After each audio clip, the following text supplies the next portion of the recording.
America के राष्ट्रपति पद की उम्मीदवारी की रेस में चल रहे रिपब्लिकन उम्मीदवार टेड क्रूज अपने प्रतिद्वंदी डोनाल्ड ट्रंप की बात से इत्तेफाक नहीं रखते हैं। इस्लामी कट्टरपंथ से पैदा खतरे को लेकर चल रही बहस के बीच राष्ट्रपति पद के रिपब्लिकन उम्मीदवार की दौड़ में शामिल टेड क्रूज ने भारत की मिसाल दी और कहा कि वहां करोड़ों मुसलमान बिना किसी समस्या के शांतिपूर्ण ढंग से रहते हैं। उन्होंने डोनाल्ड ट्रंप के इस विचार से असहमति भी जताई कि अमेरिका में मुसलमानों के प्रवेश पर पाबंदी लगाई जाए।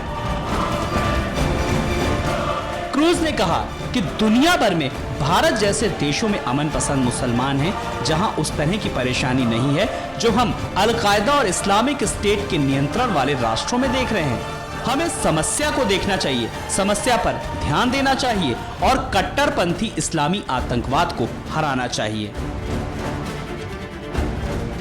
लॉस वेगास में 5वीं रिपब्लिकन बहस में भाग लेते हुए 44 साल के क्रूज ने कहा, ये आस्था को लेकर युद्ध नहीं है, ये उस राजनीतिक और धर्म शासित विचारधारा को लेकर है जो अमेरिकियों की हत्या की बात करती है।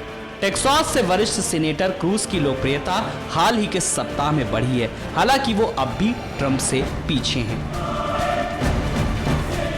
वहीं ट्रंप ने बहस के दौरान कहा कि अमेरिका में मुसलमानों के प्रवेश पर अस्थायी रूप से प्रतिबंध लगाना चाहिए। ट्रंप ने कहा, हम धर्म के बारे में बात नहीं कर रहे हैं, हम सुरक्षा के बारे में बात कर रहे हैं। हमारा देश बेकाबू हालात में है।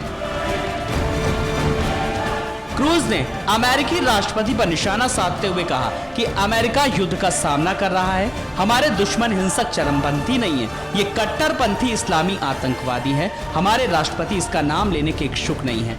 फ्लोरिडा के पूर्व गवर्नर जेब बुश ने दलील दी कि पश्चिमी एशिया में बड़ी संख्या में मुसलमान अमेरिका के लिए लड़ रहे हैं। उन्होंने कहा कि हमें इस्लामिक स्टेट को खत्म करने की जरूरत है, यही हमारा मकसद होना चाहिए।